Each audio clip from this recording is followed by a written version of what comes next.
Muy buenas tardes a todos, bienvenidos al Auditorio Cuna de Poetas en esta 16ª Feria Provincial del Libro, Historias para Alentar. La verdad que hoy es una alegría y un honor para nuestra Feria Provincial del Libro recibir a don Leandro Ilia, hijo del gran presidente Arturo Ilia, de ese hombre que es un faro para todos nosotros de la transparencia, de la moral y todo lo que nosotros recordamos. Hoy él viene a presentar su último libro, justamente, que se llama Arturo Ilia, mi padre, que es un testimonio de sus años que él compartió cuando don Arturo fue presidente, ese gran presidente que tuvimos. Nos va a acompañar en esta presentación la senadora nacional Gabriela Valenzuela y el diputado nacional Diógenes González.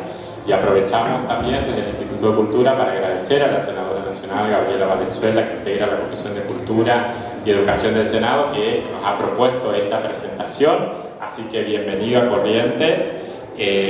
Simplemente recordarles que después el público va a poder hacerle preguntas a don Leandro, por supuesto, y al final de la presentación los invitamos a planta baja, donde el libro está a disposición para poder ser adquirido, y él va a poder firmar ejemplares en el lugar dispuesto.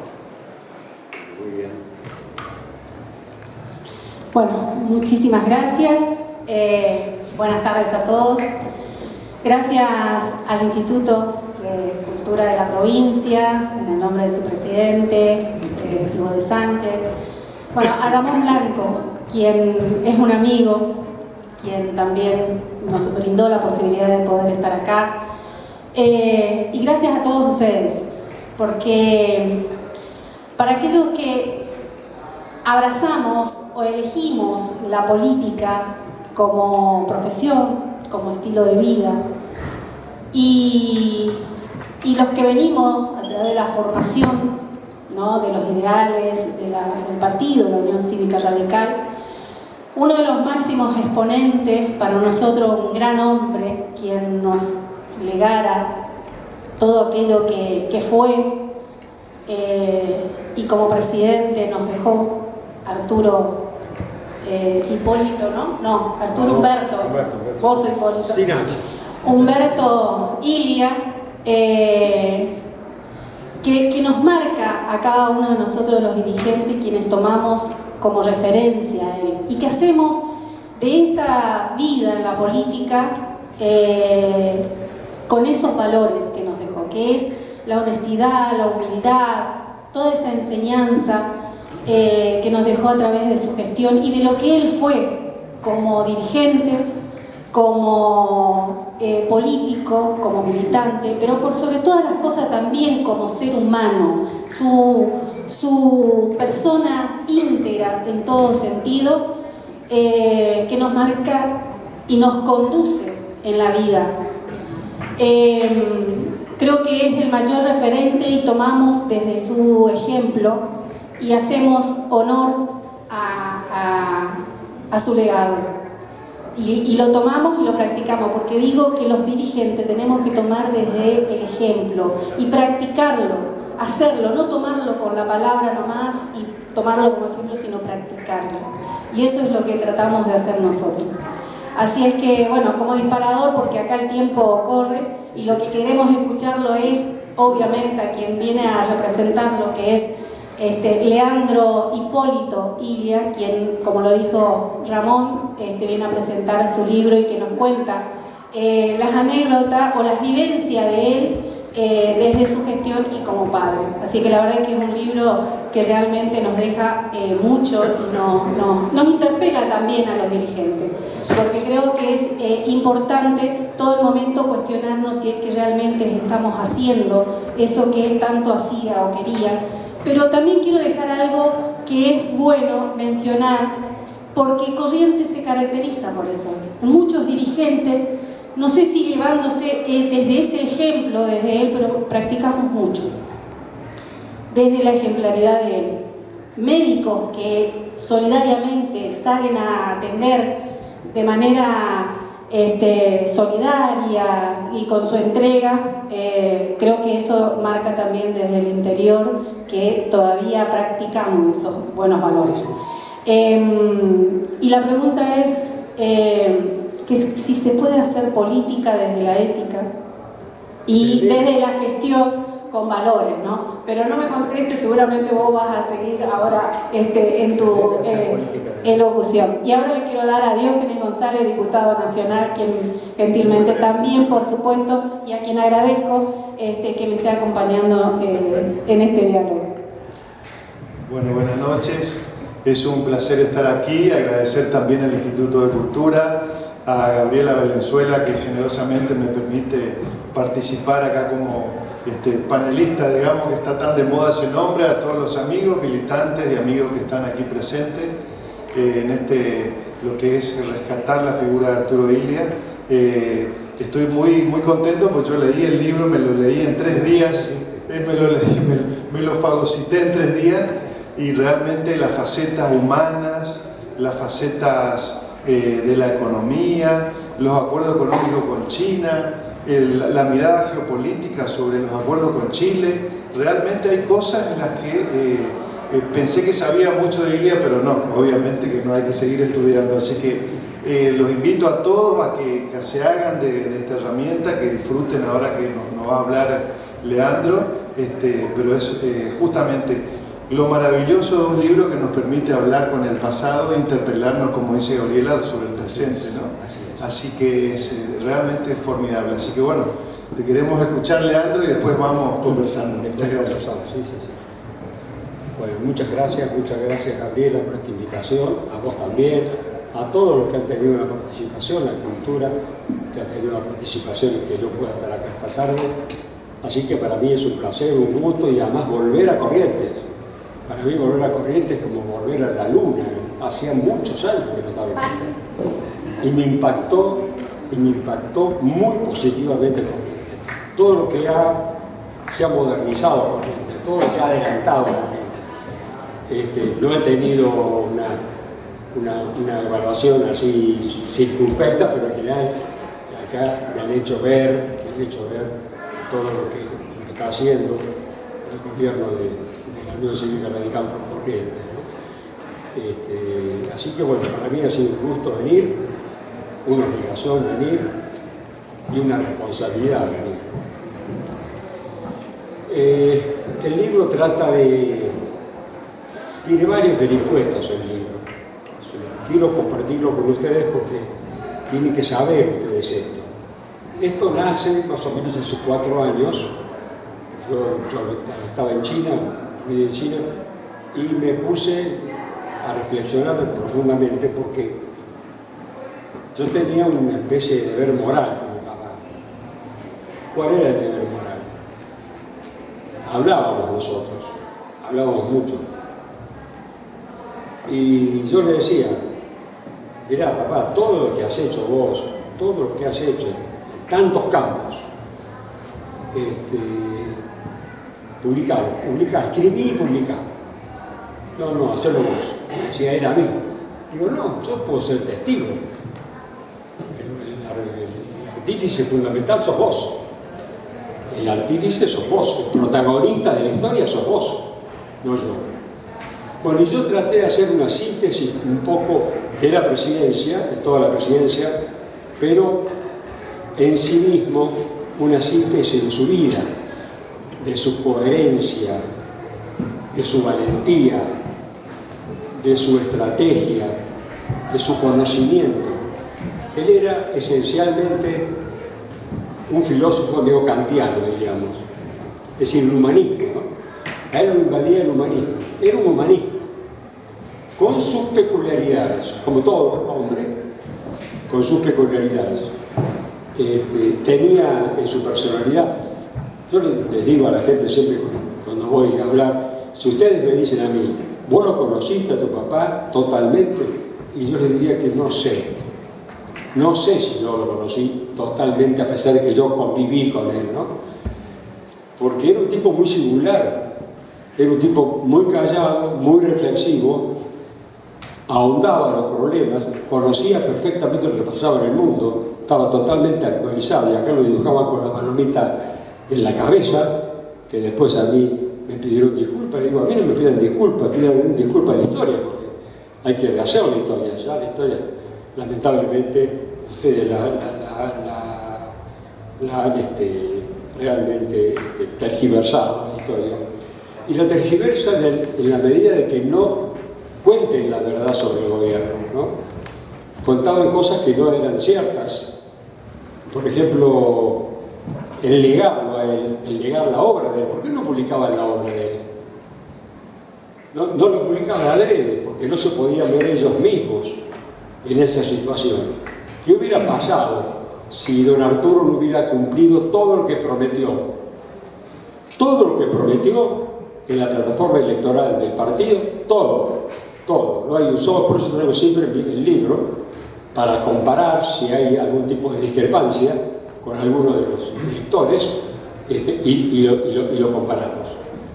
Hasta ahora, en 6-7 meses, no he tenido ningún tipo de observación, incluso de peronistas, de gente que no es del partido, que está bien, me parece bien, pero no han podido hacer una evaluación objetiva, diríamos, del gobierno. Lo importante es cumplir la palabra empeñada. Lo que se promete, se hace. Lo que se dice, se hace. Y don Arturo hizo nada más y nada menos todo lo que dijo. Anuló los contratos, la ley de medicamentos para salvaguardar la soberanía de la salud pública, que es fundamental. Además, él conocía la salud pública porque era médico, todo lo que le costó, la lucha con los grandes laboratorios. Ahora le voy a contar otra cosa, pero quiero sentarme en las bases de su gobierno. Él dijo que no iba a mandar las tropas a Santo Domingo mientras se intervenía en Santo Domingo a través de Estados Unidos. Y eso cumplió, porque era nuestra doctrina, la doctrina irigoyenista, los pueblos sagrados por los pueblos y los hombres para los hombres. Y aparte está la teoría de la autodeterminación de los pueblos, que se respetó a rajatabla. Les voy a contar una pequeña anécdota, pues si empiezo a contar anécdotas, no terminamos. Esta anécdota tiene esta importancia, porque los altos mandos de Argentina en ese momento, que habían estado en West Point, algunos, traían esta teoría de las Américas, que tenían mucho miedo a la infiltración comunista, ¿no? Por eso se creó la Escuela de las Américas, para de alguna manera incidir en los planos militares superiores esta idea, ¿no es cierto? Y bueno, pidieron una audiencia un día, yo me acuerdo, yo estaba en Olivos, porque todo lo que yo cuento acá, yo cuento cosas que yo viví, ¿sí?, presencialmente, si no lo puedo vivir usted ahora, presencialmente, y otras cosas que lo hago en la contratapa, lo hicimos en la contratapa, o lo hice en la contratapa, que es las conversaciones detrás de la puerta. En Olivos había un lugar en donde yo podía escuchar las conversaciones de mi padre con los distintos referentes. Entonces yo abría la puerta, en un cuartito chiquito, que yo no tenía, yo lo había hecho de alguna manera, y cuando entraba algún personaje que a mí me interesaba, bueno, un tema interesante, yo abría la puerta y escuchaba. Y eso está en el anverso, acá lo dice específicamente. Y ahí tuvimos también una especie de no contrapunto, pero sí alguna idea distinta, porque el libro se iba a llamar originariamente Atrás de la puerta, o Detrás de la puerta, no Mi padre. Bueno, al final me convencieron, por varias razones, que le ponga Mi padre, pero con la condición de que esté atrás el detrás de la puerta, ¿no? Eso lo hizo la prestigiosa editora, realmente se soportó excelentemente bien conmigo. Ustedes saben que esta editora, su centro neurálgico lo tienen en Barcelona. Ellos se manejan desde Barcelona, prueban todo lo de Barcelona. Bueno, no les voy a contar cómo llegué a esto porque es largo, pero la cuestión es que, bueno, llego a conversar con el gerente, porque el gerente tenía interés de conocerme, yo también a él, ya que él tenía interés, y por interpósito de persona, mi hijo y otros muchachos más, le dijeron que yo estaba escribiendo algo sobre la historia argentina. Mentira, estaba escribiendo sobre mi padre. Entonces, bueno, al final nos encontramos en la editora y me dice, ¿qué está haciendo, doctor? ¿Qué está haciendo? Le digo, estoy tratando de escribir la historia que mi padre no escribió. Tratando de resaltar su personalidad, su estoicidad, su capacidad primero de escuchar. Hay que saber escuchar. La gente no sabe escuchar. Y hay una frase que siempre la digo del presidente de nuestro partido, fundador de nuestro partido más que presidente, que fue Leandro N. Alem, ¿sí? ¿Sabe lo que dijo Alem? En dos palabras, ¿vieron lo que dijo Alem? Alem dijo, no hay que hacer lo que uno quiere, no hay que hacer lo que uno quiere, sino hay que hacer lo que uno debe.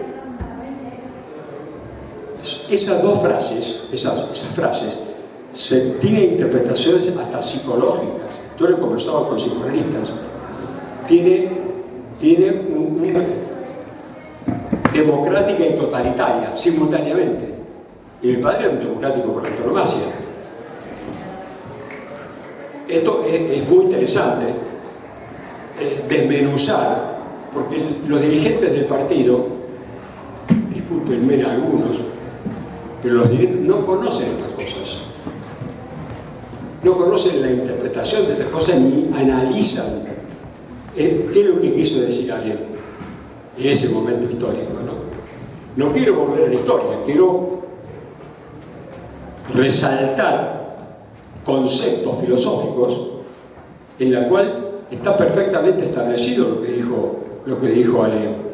Si yo hago lo que quiero, es una imposición, es una cosa autoritaria. Y nosotros somos esencialmente democráticos, creemos en lo otro, en lo que se debe hacer, no como dirigente, como responsable, etc. Bueno, eso lo tenía muy bien sabido don Arturo. Aparte, él leía mucho, un gran lector. Estaba convencido de que el único mecanismo era la democracia para los pueblos. Estaba convencido de que el sistema democrático, respetándolo en todos sus aspectos, era el único camino de la representación popular para no caer en los extremos del fascismo y del nazismo, del cual él también lo conoció. Porque no habló porque sí, habló porque lo conoció. Fue en el año 34, a raíz de un enfermo que curó, que le dijo, ¿cuánto te debo? No me debes nada. Bueno, ahora vamos a ir 1 año y medio a Dinamarca, yo te invito, vamos a ir a Dinamarca. Y de Dinamarca pasaron a Italia, y ahí vieron el nacimiento del fascismo, ¿no? Con toda la cosa totalitaria, autoritaria, y después pasa, primero nace el fascismo y después el nazismo. Así que él ve muy bien todo ese fenómeno. ¿Discutió con el coronel Perón en Múnich? No, ahora te cuento. No, sí, discutió de alguna manera, ahora te cuento cómo es el esquema de Perón. Estando ahí, él va a una cervecería, no sé si a la de Hitler que iba, va a una cervecería, y eran 3 amigos. Él ya entendía, sí, lo que te quiero decir es que ya él pescaba cómo controlaban el subconsciente colectivo a través de los medios de comunicación, tanto el fascismo como el nazismo. Eso es lo importante. Ahora, el tema de que me contás vos, que me decís vos, es así porque ellos cuando estaban en la confitería, entran como un malón de gente y se ponen a cantar una marcha, que era la marcha nazi. Hansen, este amigo, que curó mi padre, hablaba 8 idiomas, 8. Así que él sabía perfectamente lo que estaban diciendo, todo.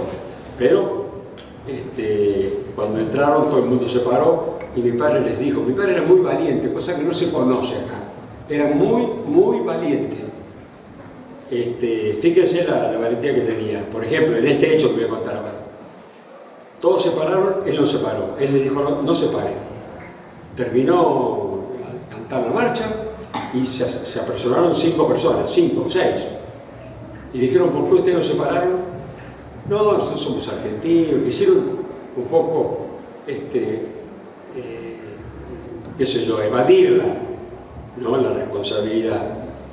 Y bueno, fueron presos, los metieron presos, directamente presos, 3 días presos. Y Hansen, yo no quería hablar de esto, pero bueno, ya que sacaste el tema, lo cuento, porque además es la verdad, yo lo cuento en el libro. Todo lo que yo me contaste está casi todo, o a otra parte que no están, que supuestamente yo las voy a, en un segundo libro, que estoy tratando de hacer, pero tengo muchos temas, es muy difícil, no es fácil. Van presos. Hansen tenía un amigo que estaba en la Gestapo, que había estado en un pueblo cercano donde yo vivía, de Cruz del Eje, y después lo llaman, el Tercer Reich, lo llaman, tenía un cargo muy importante. Y Hansen se comunica desde la comisaría con este señor. Le dije, quédese tranquilo, yo mañana voy y lo saco. Y así fue, lo sacó de la comisaría. Entonces les dice, mañana los voy a invitar a cenar. Vamos a ir a comer a la noche. Bueno, fíjense la valentía de don Arturo, que no se paró. No se paró. Fue preso, pero no se paró. Esta es una especie de valentía, diríamos, ¿no? Bueno, lo que el otro día van a comer, dice, va a venir el vicecónsul italiano, año 34, 35, no me acuerdo si era 34, creo que era 34, va a venir a comer el vicecónsul con otra persona que no sé quién es. Bueno, al final se encuentran y la otra persona era Perón, que ahí lo conoce mi padre a Perón, y Perón hablaba loas del fascismo. Era un camisa gris más o camisa negra más. Bueno, y ahí sí, tuve una discusión muy importante con mi viejo, y bueno, no terminaron la piña, pero bueno, terminaron bien. Se debe terminar una conversación normal. Esta no era muy normal, pero bueno, terminaron bien. Eso denota también la personalidad de don Arturo. ¿Cómo lo conocía a Perón? Él conocía muy bien la historia del GO. Para conocer el peronismo, hay que conocer lo que fue el GO en el año 43, 44, 45, porque el GO era fascista. Todos los generales, todos prácticamente, no solo repetían las frases del fascismo, sino que ellos entendían de que se tenía que imponer una clase, si es militar, mejor, al pueblo, de alguna manera así. Ellos se hacían de arriba para abajo, de arriba para... Por eso dije, don Arturo nunca estimuló la imposición, siempre estimuló la persuasión. Él persuadía en la conversación. Yo cuento en el libro una anécdota, por ejemplo, donde él no tenía casa en Buenos Aires, no tenía un metro cuadrado, pero además de la honestidad intelectual, que es la más importante, además de la otra honestidad, que no tenía un metro cuadrado, era cierto. Mi casa, la única que tenía, era regalada por el pueblo, que yo la doné ahora nuevamente al pueblo, que hemos estado. Y es una conducta que está... A nosotros faltaban cosas medio esenciales en mi casa, y bueno, mi mamá se la buscaba para más o menos, y los vecinos ayudaban. Era una casa pública. Mi casa era una casa pública, nunca se cerró con llave. Le robaron un auto que le habían regalado, un Forte 33, no lo digo en el libro, se lo prestó a un señor Riachi que tenía un pariente enfermo en La Rioja, nunca más se lo devolvió y nunca se lo pidió. Eso era don Arturo, en cierta medida, ¿no?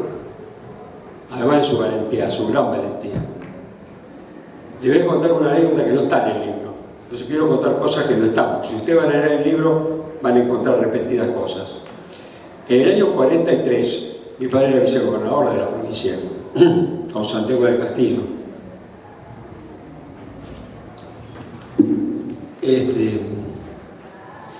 Y bueno, se juntan porque en la gobernación, que estaba Santiago del Castillo, mi padre era vice, se juntan la cúpula del radicalismo cordobés en una asamblea media secreta para ver quién podía ir a comprar armas al Paraguay para defender la provincia, porque se suponía, había versiones muy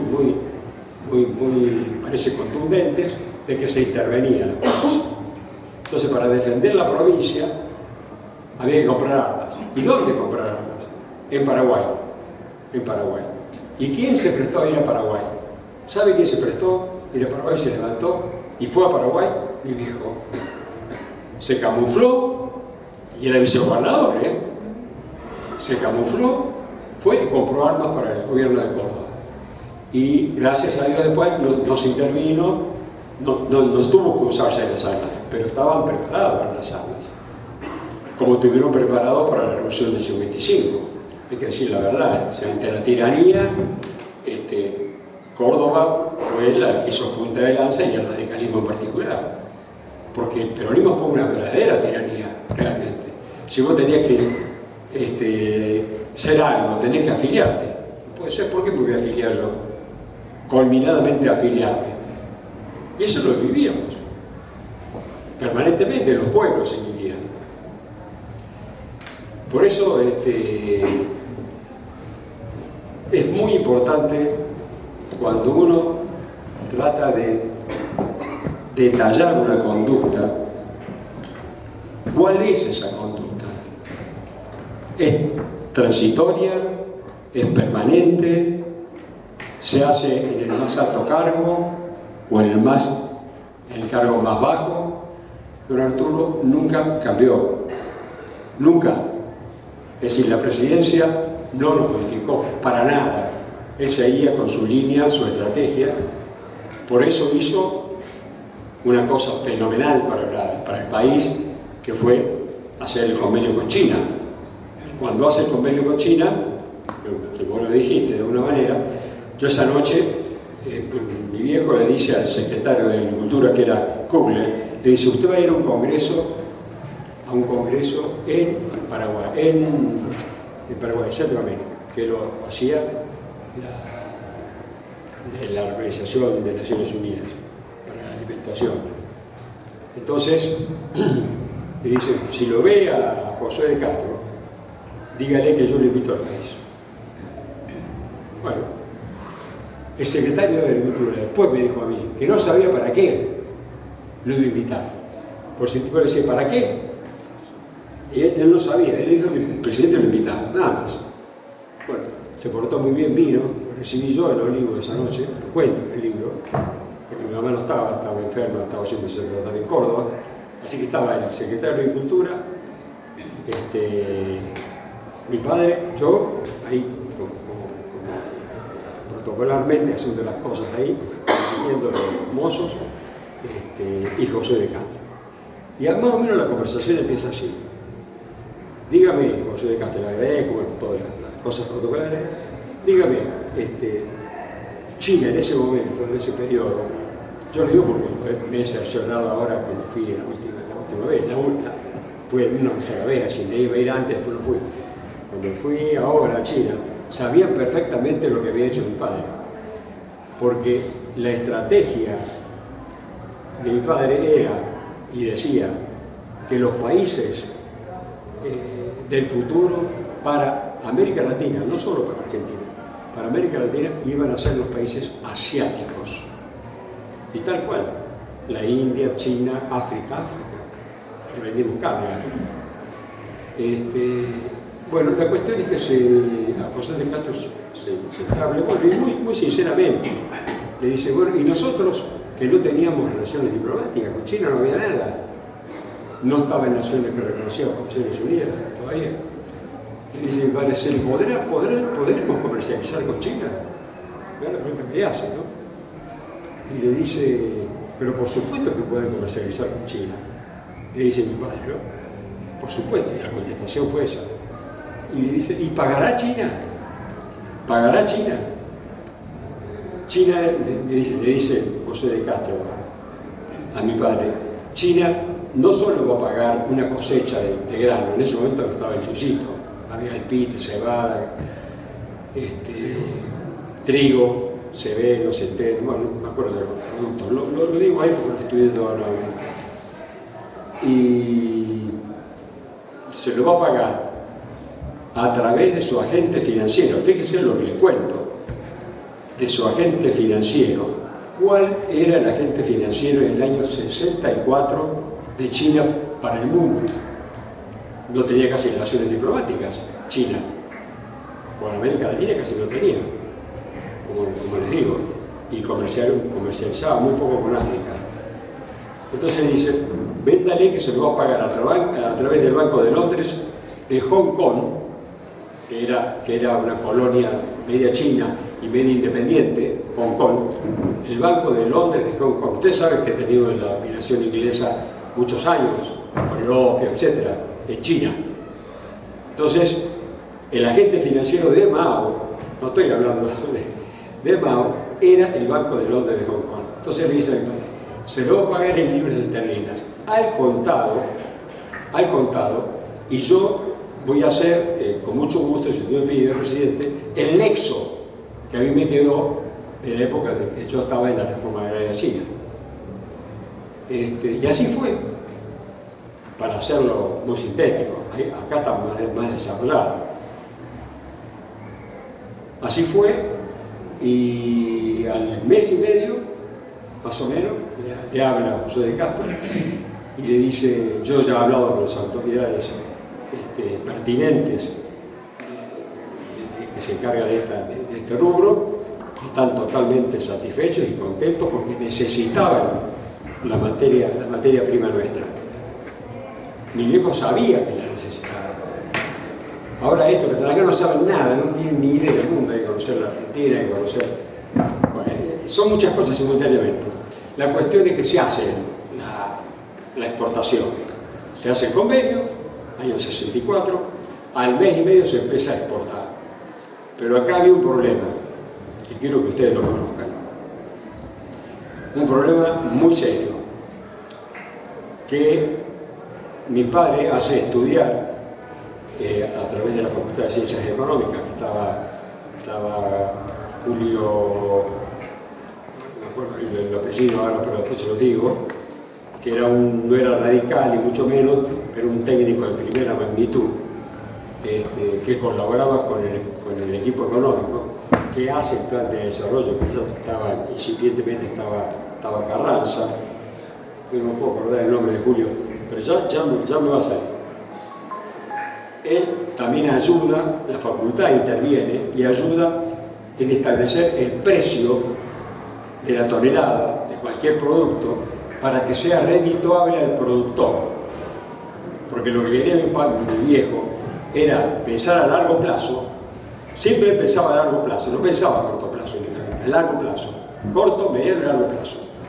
A largo plazo, cimentar esta relación tan importante y tan positiva para Argentina,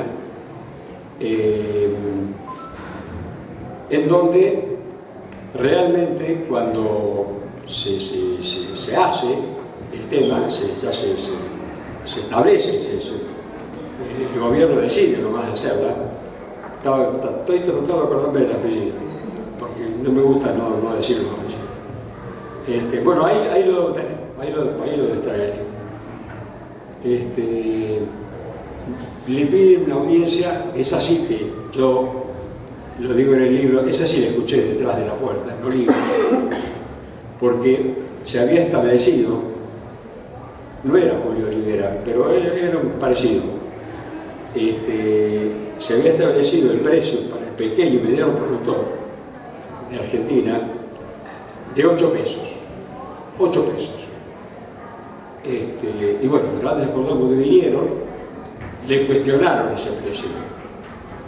Entonces dice, bueno, muy bien, ustedes cuestionan ese precio, a ver, ¿qué datos tienen ustedes? ¿Cómo han llegado a un precio que llegamos nosotros? Eso está estudiado, científicamente estudiado, han intervenido tantas instituciones en esto, no solo el gobierno, no era un capricho del gobierno. Mi viejo jamás se dejó guiar por los caprichos. Y los exportadores, en definitiva, ofrecen 5 pesos. ¿Cómo 5 pesos? Si el gobierno ofrece 8 pesos. ¿Cómo ofrecen 5 pesos? ¿Por qué? Ahí está la ganancia del gran exportador. ¿Qué los tienen ahora? Bukibor, Dreyfus, Continental. Ahora las tienen. Bueno, en ese momento no pudieron. ¿Por qué? Pues se había establecido el precio. Y aparte de establecido el precio, una cosa racional, una cosa estudiada, una cosa pormenorizadamente estudiada, si no, sin hacer. Porque era el patrimonio argentino, la defensa del productor, del pequeño y mediano productor, y la rentabilidad y la expansión de la capacidad productiva. Esa era la inteligencia, en esa inteligencia se manejaba. Bueno, cuando ponen 5 pesos, ofrecen 5 pesos, me dice, no, les doy 15 días más, mejoren ese precio. Porque mi no quería pelearse con los grandes exportadores, pero sí estaba firme en el precio del productor, para que el productor ganara lo que debería ganar y expandir la área de sembradío de la Argentina. Y de vacunas, toda una serie de, no quiero hacerlo muy largo, estaba todo el compendio del campo argentino. Y también se opuso a la sociedad rural, porque la sociedad rural era la gente que establecía los mecanismos de combinación con el gobierno y con los grandes exportadores. Por eso la sociedad rural no representa ni al pequeño ni al mediano productor argentino. En parte puede llegar el mediano productor que tenga, no sé, 8.000 hectáreas, 10.000 hectáreas, pero en ese momento no había, salvo los grandes exportadores que tenían 10.000 hectáreas. Esto significa un equilibrio social y significa recursos genuinos para el agro. Bueno, la cuestión de que los exportadores ofrecen 5.50 y pero dice que no. Y acá ustedes tienen que tener, cuando uno maneja un país, tienen que tener en consideración por qué los exportadores decían 5.50. Porque ellos especulaban con que el gobierno argentino no tenía silo, no tenía la capacidad silera, y era cierto. Argentina no tenía la capacidad silera para poder exportar. Pero había la Junta Nacional de Granos, que después se deshizo, en donde le dijo, me acuerdo, Colón, estaba el ministro de Economía, Félix Elizalde, que era el presidente del Banco Central, y mi padre y yo, que estábamos en Olivo, le dijo, le doy 40 días para ver cómo podemos hacer para que nosotros, con leasing y con contactos que podemos tener, hacemos convenios privados con los que tienen silos, y así se puede hacer la exportación. Además, la exportación tiene varios ribetes. Yo no quiero como cansado. Tiene varios ribetes. ¿Por qué? Porque nosotros tenemos no solo la exportación, sino que tenemos puertos caros, muy caros, puertos que no son profundos, que son antieconómicos. Entonces se pensó estratégicamente en Quequén, cosa que se hizo también, pero el centro neurálgico era Santa Fe. Así tenemos que hacerlo de Rosario, y de Dragá, y Dragá. Bueno, así se hizo el costo del dragado y todo se puso por insumo, y al final se convino nomás porque se hizo la exportación. Se hizo durante los 3 años de gobierno, los 2 años y 7 meses. Y se establecía así, cada barco que salía de los chinos, o no, los nuestros, mercantes, chicos, se pagaba. En cada exportación se pagaba, no a 40 días, 90 días, no. Hacía la exportación y se depositaba automáticamente. Tenían el depósito en el Banco de la Nación, el Banco Central de la Argentina. Así que entraban divisas en ese momento que eran muy importantes, porque eran libras esterlinas. Valía tanto o más que el dólar. Disculpa que... Sí. Pero como ya el tiempo se nos está acabando, nos gustaría habilitar a que algunas preguntas haga el público, así Bueno, como les prometimos. termino esto. Se hizo la operación, les cuento sintéticamente, se hizo la operación hasta casi el último día del gobierno, se pagó la deuda externa argentina, que era de 3.300 millones de dólares, se dejó en 2.600 millones de dólares, que debe ser hoy una deudita de una empresita mediana. No se contrajo ningún stand-by con el Fondo Monetario, sin embargo el fondo quería prestar porque era su negocio. Y mi hijo decía que no, que con el ahorro interno se podía afrontar los compromisos internacionales. Y también se hizo exactamente lo mismo con el Club de París. Exactamente lo mismo con el Club de París. A Félix Elizalde, que fue una sola persona, con una valijita, mi viejo se le entregó con el ministro Robledo, un gran ministro blanco, que no se conoce, por eso trato de que se conozca. Fue con dos hojitas y le dijo: esta es la propuesta argentina. Y termino. Esta es la propuesta argentina para el Club de París. Entonces, el Club de París se compone de 19 miembros. Si un miembro del Club de París está en contra, no es aceptable el acuerdo. Si uno se opone, no se hace. ¿Está claro el mecanismo como es? Entonces Félix se levanta sus pequeños números que tenía en una lijita y le pide al presidente que si puede dar un teléfono con mi padre, que estaba acá en Argentina. Y cuando estaba por hablar, le dice el presidente del club de París, que era un alemán, le dice: no, espere, no hable, espere 2 horas. ¿Puede esperar 2 horas? Sí. Bueno, se reúnen nuevamente ellos y se decide que por unanimidad se acepta la propuesta argentina. Es decir, cuando uno está firme y lleva como debe ser, una propuesta coherente y seria y responsable, las cosas salen, pero manteniendo la soberanía nacional. En fin, le puedo hacer de estas cosas, de la ley de medicamentos, de las tropas de Santo Domingo, que no se mandó tropa, de la confederación con Chile. Mi padre quería hacer una confederación con Chile, que yo le digo, esto no lo sabe nadie, no lo saben ni los radicales, no lo saben. Ni los radicales no lo saben. Hizo hacer una confederación con Chile, con sede en Córdoba. ¿Por qué? Porque Chile tiene buenos puertos y puertos mucho menos caros. Y nosotros le ofrecíamos los puertos argentinos que ellos necesitaban por el cobre. Más, se llegó en última instancia, me acuerdo de Mendoza, que yo lo acompañé a mi viejo, se llegó a decir que él se comprometía a que realmente mande el cobre, parte del cobre que se podía refinar en Argentina. Y nosotros estábamos en condiciones de refinarlo.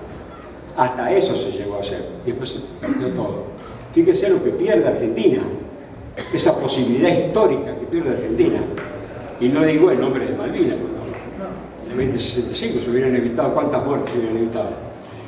¿Cuántas deudas externas se hubieran evitado? Fíjese que hoy debemos 536.000 millones de dólares. Y en ese momento, a 8 años, estaba visto que nosotros, en la planificación de la economía, que yo acá estoy a disposición para hablar con cualquier economista, para que me discuta esto, para que vea esto si no es factible, y fue factible, que realmente programando, porque la planificación no es ni etatista ni pro-privativista. La estrategia es un método que tienen hoy los grandes capitales. Yo lo he visto en China. Hoy una empresa china de envergadura planifica 50 años. 50 años. ¿Qué es lo que quería don Arturo? Planificar a mediano plazo, no tan largo, pero ir planificando. Así que la Argentina tenga un horizonte, que el que venga tenga un horizonte. Hoy no sabemos qué horizonte tenemos, dónde estamos. Pero en fin, esto quería contarles. Doctor Leandro Aldem, guía, disculpe. Para nosotros, los correntinos acá, un gran placer y honor tenerlo acá en Corrientes. Muchas gracias. Y también comentar. Sí. Vamos a pasar de horario, pero no importa. No lo estoy acostumbrado. involucrado mucho con los morales. Y la- Le meto, le doy, ¿viste? Y cuento.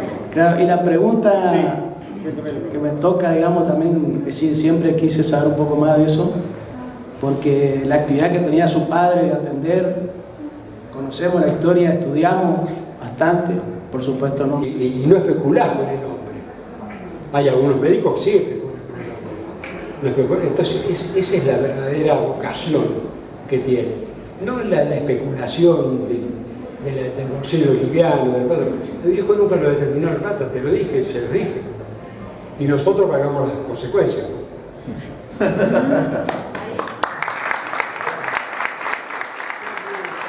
Pidiendo el lugar, así que muchísimas gracias a todos los diputados, senadores, funcionarios que nos están acompañando. La verdad es que, y sobre todo a todos los correligionarios. Muchísimas gracias.